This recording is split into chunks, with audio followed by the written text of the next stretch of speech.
Let's take a look, Sarai. Shall you avoid a terrible fate? What's up, guys? That guy with a pencil here. Fun fact, I do mean to have it on me and keep it on me at all times. Another fun fact. Yeah. I forget if I set up the fact that I was going to pre-draw for Frieren, but like, it is like peak every 2 weeks until it goes on hiatus for an extended period of time. So like, I'm going to pre-draw. I'm gonna pre-draw. You don't know how much it hurts me to have to do those last 3 chapters in 1 Giga review, but I had to cut that down even further because like I didn't think it was. I literally, and unfortunately, because I kind of like I know the channel. Notably, I review things I like to talk about. But I also review things within reason. I understand analytics and like time investment and management and stuff like that. So like, just as I expected, I didn't think that video was gonna do very well. Regardless, even if it had been like the full 3 hours that a full recorded video was. So in fact, let me check how many views that video got. Let me see. Public. 186. Not bad. But like, I knew it was going to be too long, but that hurts me because those last 3 chapters are actually very, very, very saucy, very delicious. My toes were in fact curled. So I am very, very excited to have a full proper review of a nice juicy chapter of Frieren Beyond Journey's End. So let's not waste any more time and let's hop right into chapter 146, The Strongest Warrior. I do, like, speaking of the strongest warrior and speaking of the hero's party, I need, like, it definitely is one of those things where realistically, the less we know about it, the better. Like, our imaginations will always transcend whatever it was actually. But, big bodacious booty butt cheeks, I do really hope we get to see these 4 versus the Demon King. Heck, I hope we get to see the Demon King. It's crazy to think about, right? But we don't even know what the guy looked like. Obviously, because he's gone. But, like, I want to see it. I want to see it. Like, that whole flashback arc was cool. I liked it. But since it was so focused on just getting Frieren back to her time, like, and outside of the very short battle we got of everyone versus the generals, like we didn't actually get to see the Demon King at all. We got to meet a whole bunch of the generals. We met and slayed Mock. We met and slayed what's his name? Qual. Like we met some, but heck, they still forget the Demon King and like just that problem in general. Remember that one demon from that flashback who said, "I'm not gonna do anything in about 100 years or so. My spell's cooking." So like deuces, and then she's dead. So like there's so many plot points that were set up in that, and there's just a lingering plot point of the Demon King themselves. I just want to see what they look like. Can we get a design on a side like a whale? Like I think we've seen like a silhouette at most, and even then I may just be tweaking. So I really hope we get to see these 4 versus the Demon King. But of course, I'm not sure what would be the facilitation of that. We've already done a flashback arc. I don't think that Yamada Sensei would do another flashback arc. I wouldn't mind it, but I just don't think they would. And at the same time, I'm not sure what context, unless there was a new Demon King, right? Which, like, you could argue has been hinted at, but like it's like very vague and like tertiary stuff. Like, Sari's been making it a point to have all the individual areas protected. Protected from what? Why? Is there like another demon uprising coming? The generals were still active in their own ways and doing their own thing, but they were able to pretty easily get, but then again, that was in the flashback, so the Demon King was still around. So like, it really, and of course we had the whole idea of the hero of the South seeing something, and what's his name? It wasn't the illusionist, I believe that was Grossum. But essentially the demon who could see the future, he was also like, certain things are gonna happen. We know it. But he was calm enough that, like, yeah, it'll be fine. Even though he probably saw the death of the Demon King. Well, actually, I think he was confirmed. Him, like Saturday, could not see past the point of his death. So, like, maybe he didn't know. But regardless, unless there's another Demon King being introduced, I'm not sure what context we would see the first Demon King or their battle against him. But it would be really, really neat to see, considering that would have been, like, presumably a super nerf Frieren as well, at least compared to the modern Frieren we know. So seeing these 4 take them on, it would have been neat. But let's not waste more time. Let's hop right in chapter 146, The Strongest Warrior. Let's see. Last chapter ended off with Werlos and Gorilla Warrior.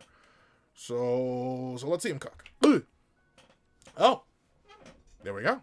Jeez, look at the gains on that. Okay, like I don't have like immaculate gains, at least not yet. I've been working out. I think I started working out on the 15th, and by working out I mean like consistently, like every single day, unless I'm on vacation or not feeling well. So like, I've been working out consistently for like the past year, like from 15th of 2024. To now. So like I like my gains have definitely gotten better, but I keep seeing these manga characters. Like, and very specifically, I'll even admit, like, hold on. At first I was like, oh, I don't think my forearms have grown at all. They've definitely grown. Like I remember what my forearms used to look, they did not look like this. Like my forearms they're pretty darn massive at this point. But the 2 things that I really want to, like, I want to tone and define or even get, like, a bit bulkier. I want to actually shrink the chest a little bit. I think I got too much movie. But in terms of, I want like more defined shoulders, even though they are slowly but surely getting more defined. I want to find my thighs, bro. Like my thigh, like there's muscle there, and when I flex them, you could even like see the line starting to form. Like it's like progress is being made. It's getting there. So I know I got to keep cutting. I got to keep cutting until I get down to the point where the thighs are actually like something manageable. Same thing with the chest. And I'm assuming even the shoulder definition, I'm assuming it's just a lot of fat up here. Cause like, and literally, I'm not even sure. Like outside of like doing these motions, I'm not sure how to flex the shoulders. But like that's the thing in terms of like toning down. Obviously, I still want to lose.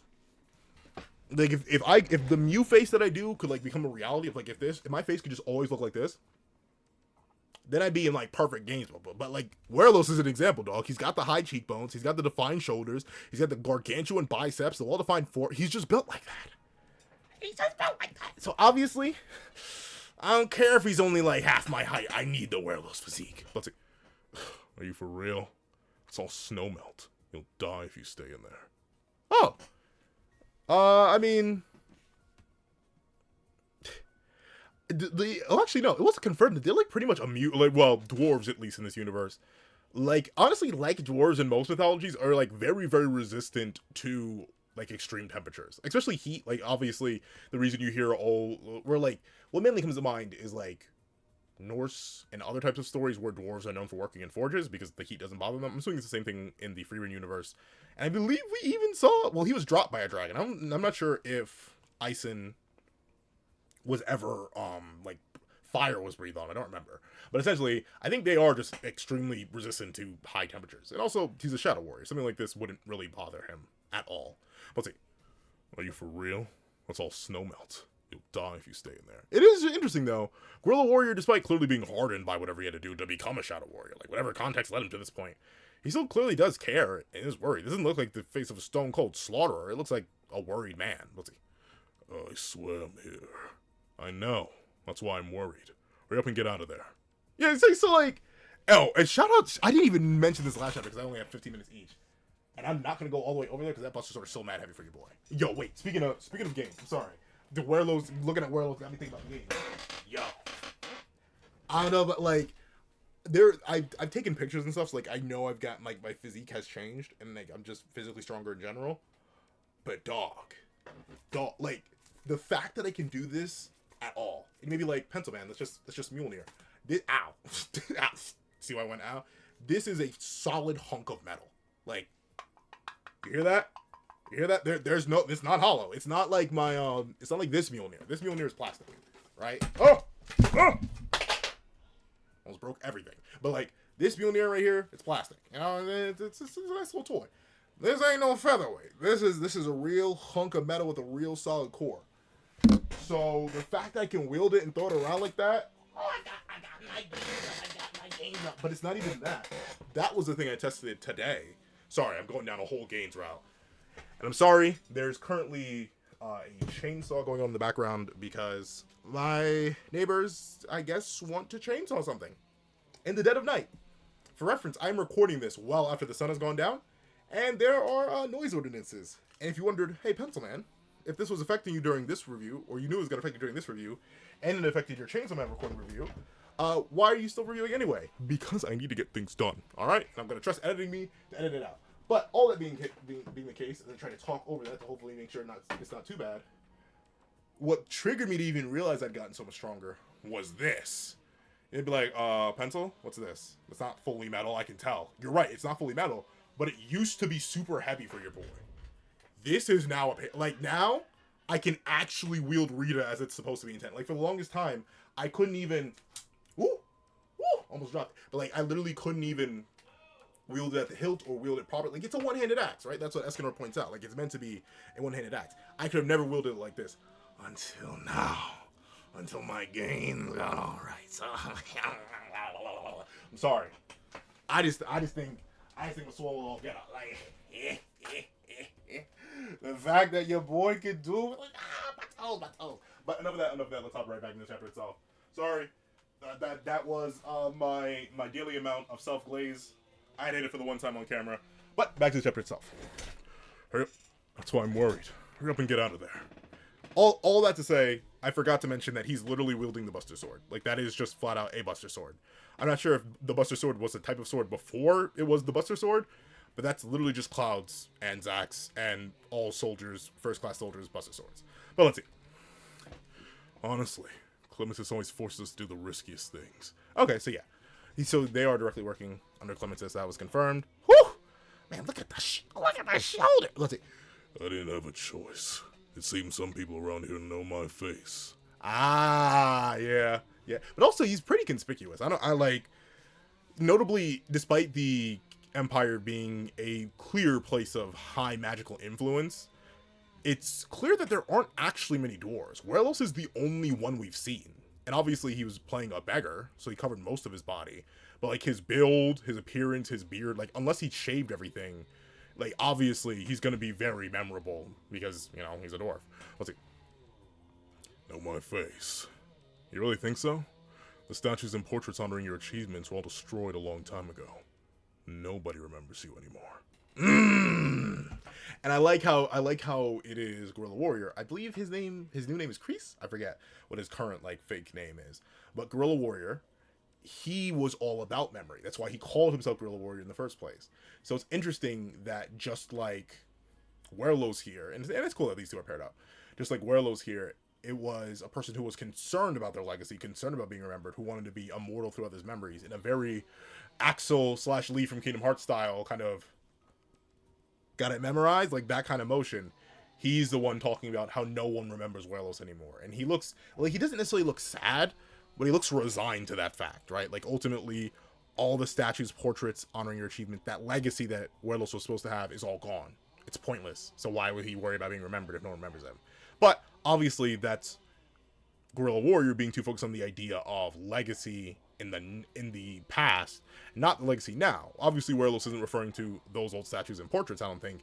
I think what they're likely referring to is very specifically being seen by Frieren's party. But let's see. They don't remember. They don't remember, even though you're a hero of this country.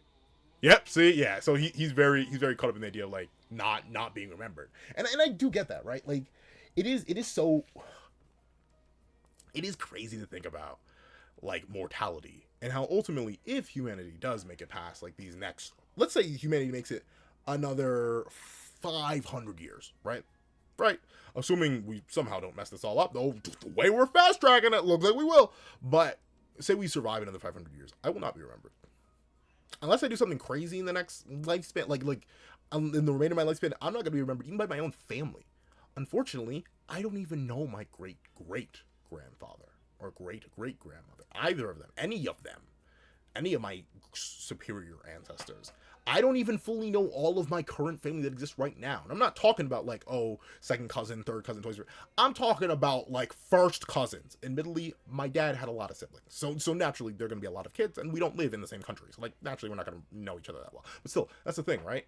Legacy and memory and living through memory sounds really, really good until you realize that time is a cruel and unending thing. Unless you do something horrific, you will be horrific or very, very important, which typically also ends up being horrific in one way, shape, or form or interpretation. You will be forgotten. And even the most notorious and or famous names in history do not ring in the same way that they do, or eventually will be forgotten. There will be a day when Julius Caesar means nothing to people. There will be a day when Genghis Khan means nothing to people. There will be a day when George Washington doesn't mean anything to people, just because time is that cruel. Some will last longer than others, some will remain immortal in a sense, shape, or form, some way, but one day the earth will be consumed by the sun, right? All digital or physical records, any memories, whether they be physical or not, or any legacies, they will be burnt away eventually. It doesn't look like we're figuring out fast and light travel anytime soon, and of course roaming black holes are a thing. So like there are many different reasons why true immortality just doesn't exist. And it seems like Guerrilla Warrior, he's caught up in that. And like, don't get me wrong, I understand it. It's man's first existential crisis, realizing not just that you will die, but you will die and no one will remember you. It is a very, very sad fate. But I do feel similar in a way to Werlos in this, honestly, ironically enough, considering I'm old. I'm not that old, I swear. But Werlos says, don't trouble yourself over it. Yeah, it's the idea of like, you gotta live. And obviously, you know, Werlos went down a darker path, but like, I believe even if you know you're not going to be remembered, that doesn't give you any reason to not live. If anything, the fleetingness of existence is what gives it its purpose. In a sense. I do believe you can still find purpose in an immortal, unending life, but it's a lot harder to find purpose and value and motivation in an unending life in comparison to a limited one. But that's philosophy with pencil. Let's keep going. Hey, why not arm yourself? Oh. Hey, why not warm yourself by the fire a bit? Oh, interesting. See, like, that's the thing. He's very worried. See, so Guerrilla Warrior, he's a mean fella, but he still cares. Nah, there's no need. Let's go. Yeah, it's business. He's very likely resistant to cold temperatures. Who knows? Maybe it helps him. All right. Let's see. But darn, interesting. I guess that does make sense, though.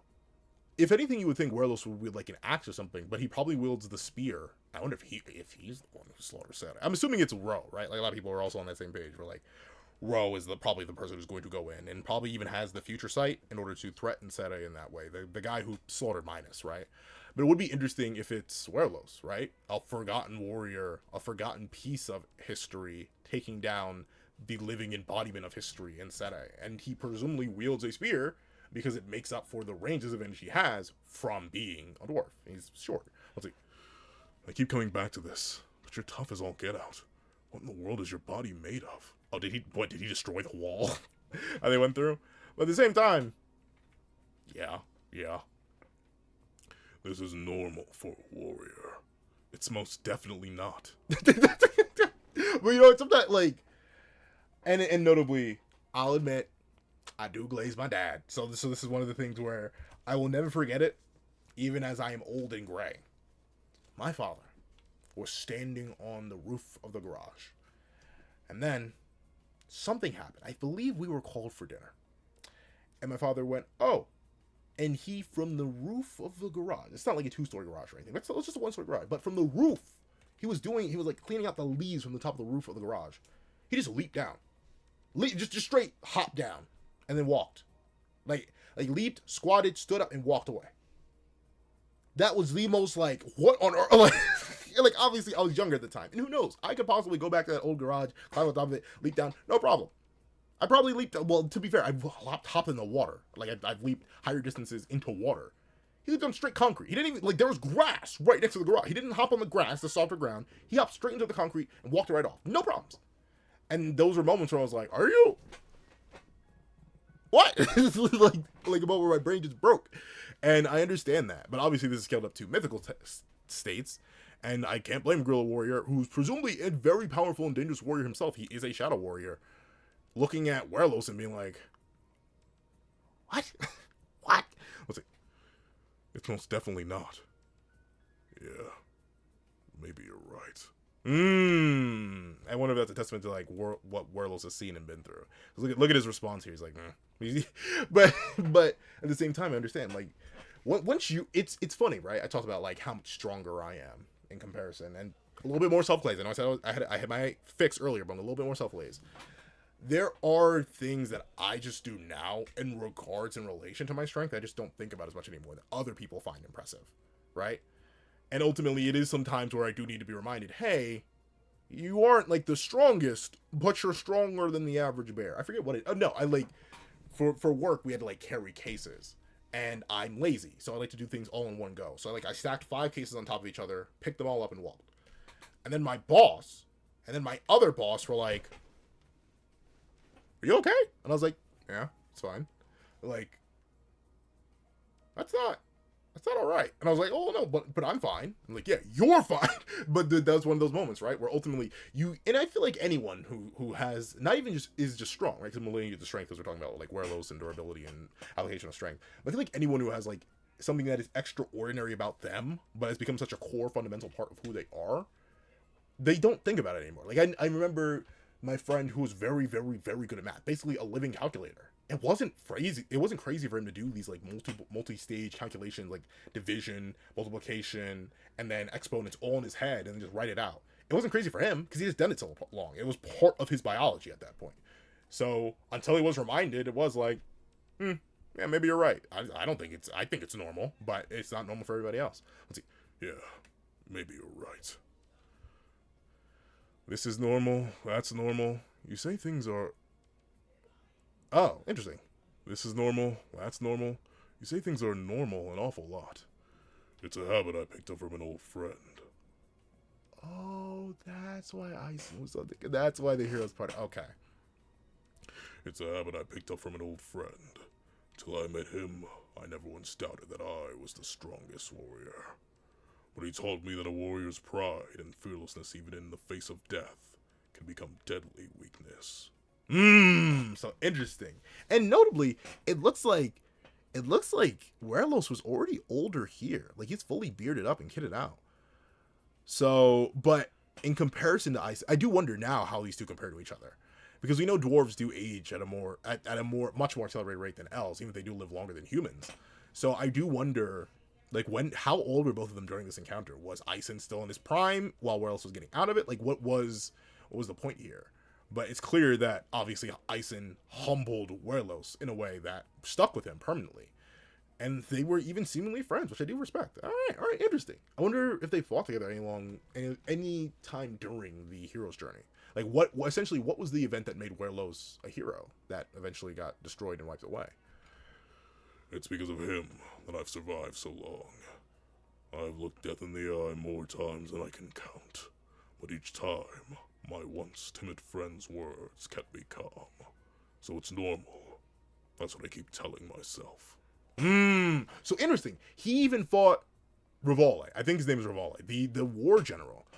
And oh no, that's his head. I was about to say, did he even scar him? No, but this is Rivale. I do remember specifically. He appeared in the flashback, and he lost to Aizen. Like, obviously, Aizen didn't kill him, but like, Aizen won their battle. So it's interesting. Werlos fought him, and then somehow lived, somehow escaped. He even caught his spear, so which is very, very impressive. So Werlos he's one of the strongest, seemingly, at least at this period, presumably later on. All right. I wonder. Oh, if we're gonna get Guerrilla Warrior versus Sign, if we're gonna get Guerrilla Warrior versus Sign, we're probably gonna get Werlos versus Stark. And if we're setting up the idea that they were friends, and I like how he points out that Aizen was once timid, which is true from what I remember, I bet it's gonna be interesting for Werlos to meet his once timid friend's adoptive son. Like, I wonder if he's gonna be fighting, right? Because really he's gonna be fighting Stark.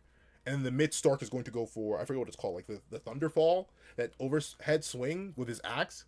And Werlos is going to be like, I know that style. Like, he's probably going to immediately recognize Stark's fighting style from Aizen. And at the same time, I wouldn't be shocked if Aizen ended up telling, because we actually don't have much context of Stark's childhood. So I wouldn't be shocked if Aizen had ended up telling or showing, oh, and I do like the detail that Rivale, just like with Aizen, fought, just as Rivale fought Aizen with an axe, because they were both warriors, and he wanted to respect it and mirror Aizen there. I like how Werlos, a spear wielder, was once again also fought with a spear by Rivale.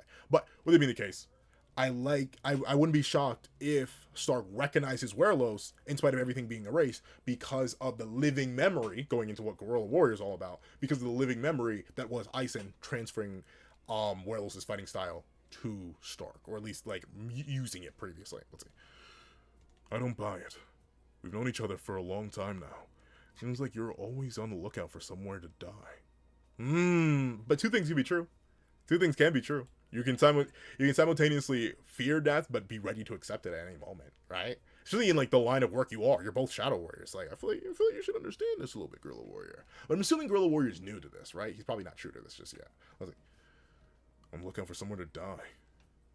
Place to die an honorable death, suitable for a warrior. Yeah, I believe it. We haven't known each other that long. It's been 8 years for a dwarf. That's not that long. Like, and obviously, like, you can argue in human terms it isn't that long too. Once you get to like your mid age, it's only like a third of your life. Even still a third of your life, or nearly a third of your life, that's still a lot. I was like, it's been 8 years. It seems that way to you. If it seems that way to you, then it must be true. Like I said, though, that's what I tell. That's what I tell myself. Interesting to put emphasis on tell. If anything, I would put the emphasis on I. But yeah, but notably, I love it. I love it though. Considering all we had of Guerrilla Warrior was like a few like scenes of context from Sign. I love how much I can already piece together and how a lot of his dialogue fits into his original ambition, even though he clearly went down a different path, right? A path where he literally isn't allowed to be remembered. But he's focusing on the ideas of honor, a place to die in an honorable death, suitable for a warrior. He's still living into these like fanciful ideas and dreams of his, even though he somehow ended up in this position. Which once again does make me wonder, how the heck did Guerrilla Warrior end up in this place? This is going to be very interesting to see. Presumably we're going to get that in the battle sign. And that's going to be interesting to see too. A priest versus a warrior. That's not a matchup that we've seen yet. We've seen warrior versus warrior. We've seen mage versus mage. We've seen mage versus warrior. Have we? Have we seen mage versus warrior? I think it's been hinted at. We've never actually seen it. So like, well, I will know. We've seen mage versus warrior. Technically, the snake guy, the four-armed. I forget if he was four-armed or not. I think the four-armed snake guy technically was, that was like warrior plus mage against one warrior who was non-traditionally human. So in terms of like mage versus warrior, we actually haven't seen that just yet. And apparently that is a very bad matchup for the mage depending on the spacing. So we'll see how that goes. But in this case, I'm interested to see how that battle's going to go. Like I said though, that's what I tell myself. But I can't help but keep it in the back of my mind that if a warrior was out there who could kill me, that friend of mine would be the one. My friend, the strongest warrior. That's what I thought at least. But time is cruel. We're both old men now. But and see, notably, I can't fully relate to this just because, like, I don't want to die. But I do understand, like, having that much respect for somebody. I can't say I would ever want to, like, perish to one of my closest friends. But I do understand that idea of, like, if there's anyone who could beat me, if there's anyone who could best me, if I wanted to be bested by anyone, it would be them. Not this person, not that. It would be them. A person who has proven themselves to me in like many different ways, and ultimately Ison had proven that to Werlos. I hope I'm saying, in fact, I'm gonna Google it right now because I feel like I'm saying Werlos so much, and that may not even be the guy's name. Hold on, Werlos Frieren. I feel like it has to be though. That's such a distinct name. I highly doubt I get that mixed up. Let's see, Werlos Frieren. Yeah, I'm not sure if I'm saying his name right, but yeah, it is Werlos. It is Werlos. But that is a very, very interesting idea. The idea, but I get it in the sense that I understand having that connection, and also not necessarily being able to fulfill that connection. I know there are certain rivals of mine that we never really got to have that like decisive final battle, quote unquote. Or if we did ever have it, we didn't realize it was it. Like I don't think I ever realized the last time I sat down with that friend that'd be the last time we ever played Smash Bros in his basement. Like, it didn't hit. But there was that time. It's kind of like how you never realize the last time your parents picked you up as a kid, or your guardian picked you up as a kid.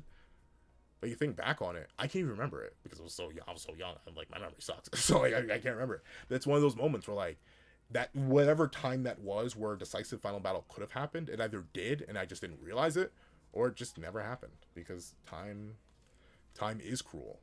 And I'm old, but I'm not that old. I'm not old man yet. Who knows? Maybe I could go back and have that decisive battle right now. But obviously, it's not the same, man. Like there's a difference, and I understand why Werlos is like that. Because ultimately, Ison is still alive. Who knows? Maybe they could go off and have a big bad final battle. But like, it wouldn't be. It just as Werlos says, it wouldn't be the same. I keep saying it, Lord Rowe. It is Lord Lowe. Have you ever met Lowe? You mean the commander? Clementus introduced me once. Ah, so yeah, I met. Okay. He's seriously skilled. Skilled? That doesn't even begin to cover it. Interesting. So Werlos believes that, I'm assuming that implies that Werlos believes that Lowe could possibly kill him. Interesting. But that makes sense, though. Once again, he did slay Minus, but that was a bad matchup. Presumably this is warrior to warrior? Let's see. I was afraid of him. Guerrilla Warrior's like, huh? Let's see. And then, that warrior, who's supposed to hold a much higher position than me, said something I found rather hard to believe. That he was prepared to be nothing but a simple pawn. What kind of foes are we even up against anyway? But you know what? It is crazy. And notably, I do wonder, like, once you get to a certain point where you can no longer say there are levels to it. But I understand that. Once again, not in the sense that, like, anyone's been able to slaughter me. I mean, well, people have. I've met people where I'm like, I would get one shot if we ever had to fight. So let's never do that. I have friends that are like that. I mentioned them before. Man, 6'8", darn near 300 pounds of pure muscle. He would wash me. He actually knows that fight. But, with it being the case, I understand those moments where you realize that, like, when you hear someone who you already consider levels above you, or even in the same tier, power, like, it sounds weird because, like, real life, but, like, power scaling, power glazing somebody else. Like, like word jobbing. Like, I'm not sure how that worked, but, like, jobbing without actually having to see the fight. Like, I very specifically remember the smartest man I knew. I'm not gonna say his name, but I remember him clearly. The smartest man and the smartest woman, both. But notably, I didn't have this interaction with the smartest woman I knew. But the smartest man I knew. I remember specifically hanging out with him one time. We were at an event, and he pointed over there. He pointed in the distance, and I recognized another guy. I didn't know his name, but I'd seen him before. And he said something that will stick with me. He said, "I don't think I'll ever be smarter than that guy." And I looked at and I was like, "You're lying." What do you mean? Like, for reference, this guy was a monster. Like, perfect grades, like, beyond perfect grade. Like, he had a beyond 4.0. Like, yeah, I think he had, like, he literally had a 4.0. Like, he maxed everything. Maxed stats, perfect SAT score, perfect ACT. I'm like, how do you, like, how did you even know that? Like, what kind of stuff is that? But I understand that. Where, like, you question, where you have those moments where you're, like, humbled completely. You're like, man, if I'm not even leveled with this guy, then how on earth, like, what am I going up against? Like, what is the broader scale of the world? And of course, there are many scenarios where I'll never run into that. I'll probably never run into two people smarter than those two. But at the same time, just knowing it's there, it does make you wonder, like, man, this world is a large place. Who could I run into it? Who could I run into in it? Let's see. What kind of foes are we even up against anyway? Let's see. One mage from the age of fairy tales, another mage from 1,000 years ago, the child of the strongest warrior that you know, and the trainee of one of those ancient mages who also happens to be an elf, and apparently just some really, really powerful sorcerers. So let's see. What are we even up against anyway? Look at False. But look at that. He's reverse glazing. What kind of foes are we up against? The first time I saw him, I thought he was a demon general. I wonder how many people he's killed. He's already starting to act like a monster. So Stark, you're gonna have to carry, dog. If False is talking like this, if he's dripping and sweating like this, Stark, you're gonna have to slam the claw on your back right now. But once again, all this does, like, it's gotta be low that slain Saturday and has the future seeing magic. It has to be him. Because this is multiple levels of glaze. False, the first class mage, is glazing Werlos, who is glazing low, and we already got previous glaze of low being the one to slaughter one of the other mages from the mythical area, or one of the three great men. Like, we're really going into the levels of glaze. Low better have a crazy performance. Let's see. So he's starting to act like a monster. Very interesting though. So False, even with his knowledge, doesn't know, right? Like, he doesn't know the history behind him either. Let's see. There's no way someone like him could fool the magic special forces and walk straight through the front gate. It makes sense that they take this passage instead. It's an escape route from the age of the unified empire. I learned about it from an old blueprint? I swear I can speak. I learned about it from an old blueprint I found in Mr. Sarai's collection. Securing this location was the right choice. Okay. So essentially, this is where, that's bad though. So this is essentially, at least from what this is implying, this would be the place that they would have all escaped to if things were going south, right? Presumably all the people of the Continental Magic Association will come through this path and escape, presumably through, like, some sort of barrier spell through the water and gotten out of here that way. Because if it's this old, no one should be coming through here, but False knows about it, they knew about it. And an old blueprint they found in Mr. Sarai's collection. And we do know that it was Flame who did request Sarai to help, like, raise up the Empire in the first place, or at least, like, allow it to foster and grow. So it makes sense that Sarai would have that reference. So it's smart. They did plan right, but they did not know the caliber, which I guess makes sense, right? You don't know. Like, it is very different. And this is something I say as a person who doesn't fight, but it is very different to hear of somebody, to learn of somebody, and then to meet somebody. I'll admit.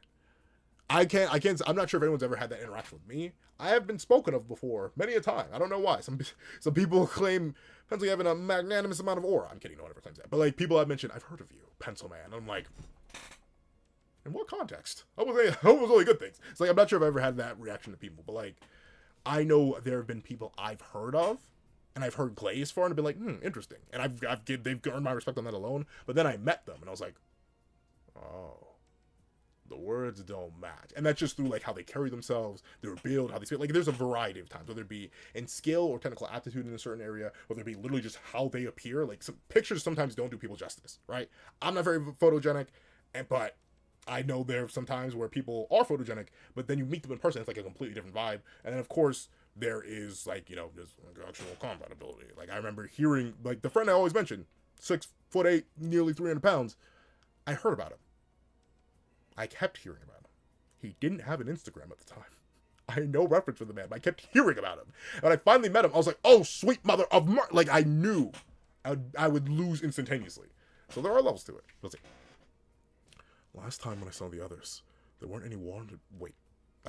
Last time when I saw the others, there weren't any wanted posters or any solid proof, so I wasn't allowed to pursue them further. Oh, but it is interesting. It looks like Iris noticed him, but did not engage. Smart. All right, let's see. I suspected their goal was reconnaissance, but I never imagined they'd send a monster like that.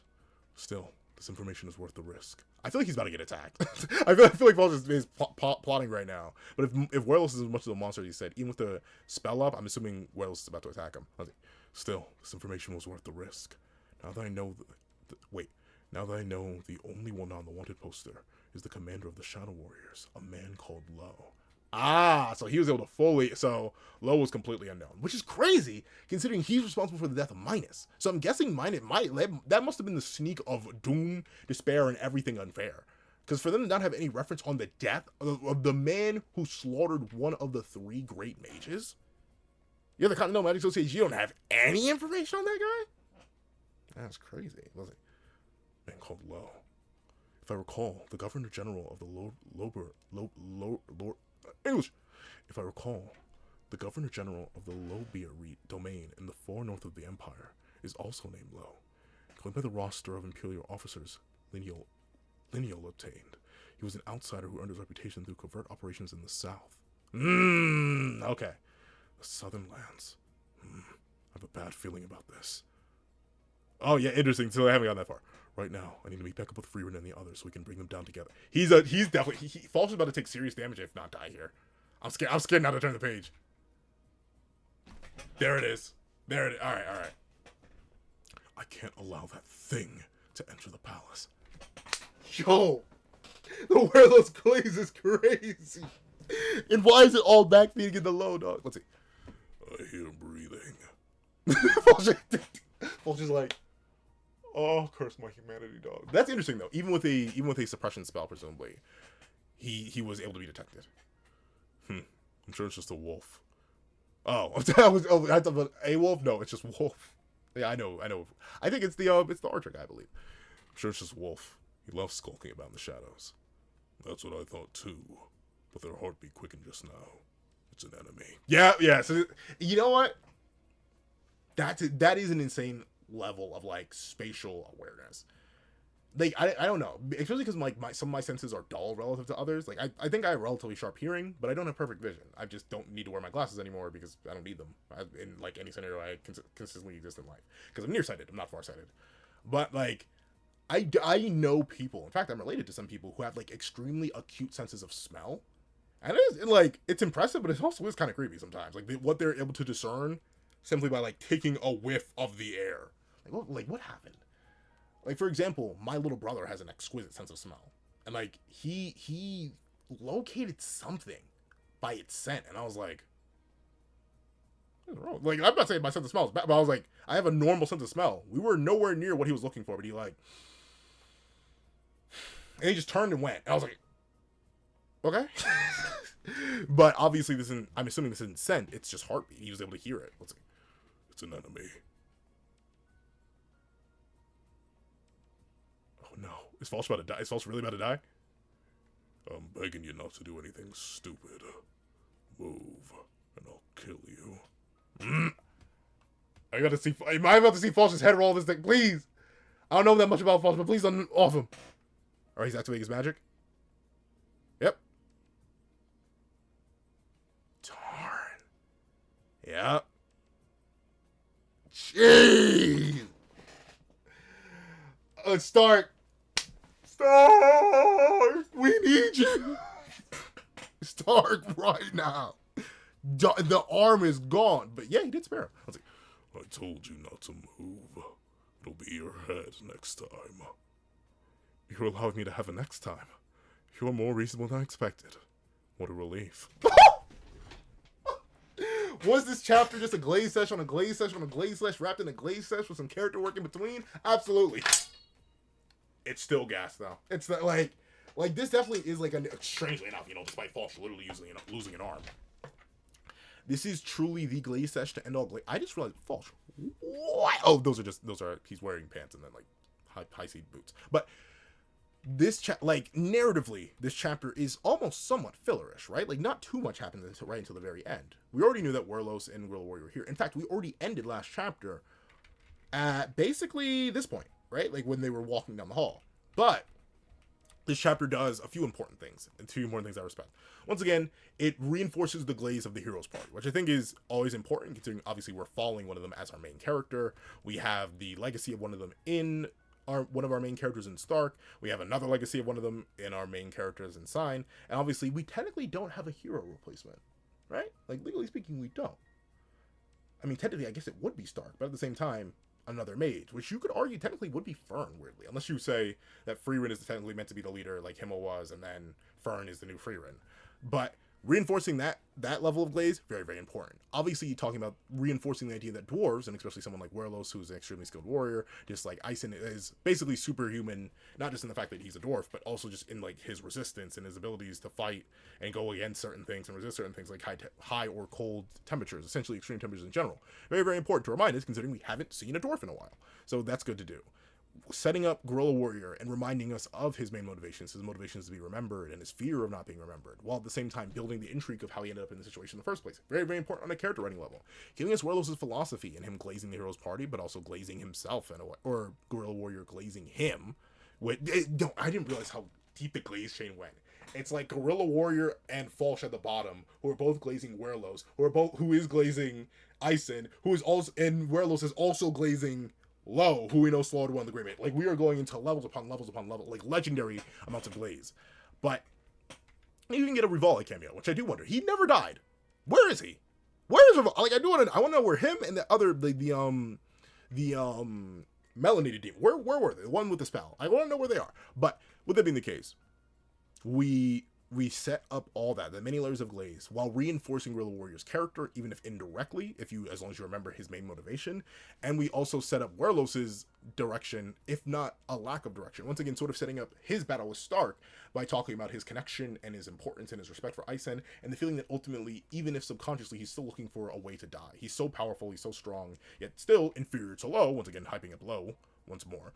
But at the same time, so powerful, so dangerous, but he feels like he still ultimately does want to die, possibly at the hands of someone worthy, that worthy person likely being Stark, the legacy of Ison, as they are now both old men. But of course, reinforcing that this old man is not weak, as we have Falsh, who hasn't necessarily gotten too much narrative glaze himself, but he is a first-class mage, seeing him not only just be caught because of his breathing, but also at the same time giving away his location, presumably due to inexperience, and, not being ready to fight a warrior, seeing him play himself and get blitzed here and lose his hand, and be put in a scenario where they're presumably going to torture him for information. A crazy twist, multiple layers, great character work, just a fantastic chapter. All right? I'm glazing. I know I'm glazing.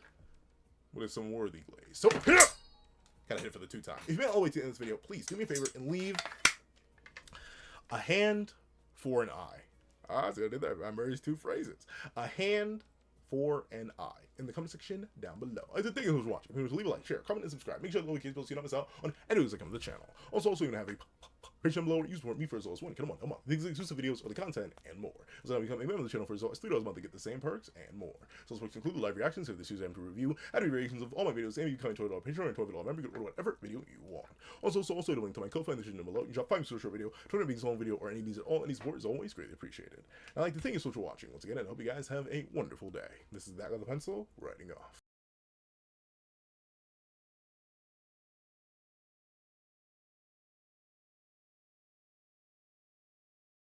I'd like to give a thank you to our sketch tier members: Eternal Flame, Redwolf 4765, Astro, Glacier XZ, Zera, Brandon Payne, J2MA, Guillaume, Buddha Ura, Alex Kenny, Enzo, Swift Strike, Autumn Mornings Lazo, Super Flame Zero, Yuki Ally, Azo 2404, Striker Man, Aso 8, Damon Brown, Crepanem, DBT, Plant Crone, Grim, Black Sage, Marco 222, Straw, Ollie, and Twisted. Then, I'd like to give a thank you to our line art tier patrons: Victor Raji, Dread Zoan, A+A, Kevin Encarnacion, Sean, and Midnight Lord 21. Then, I'd like to give a thank you to our ink tier members: Austin Wimberly Ayuchia, King RTX, and Shrimpo60. Then, I'd like to give a thank you to our digital art tier members: J Warrior and AZ Void. Then, I'd like to give a final big ol' thank you to our colored art tier patrons: Walkie Munoz and Walkie Munoz.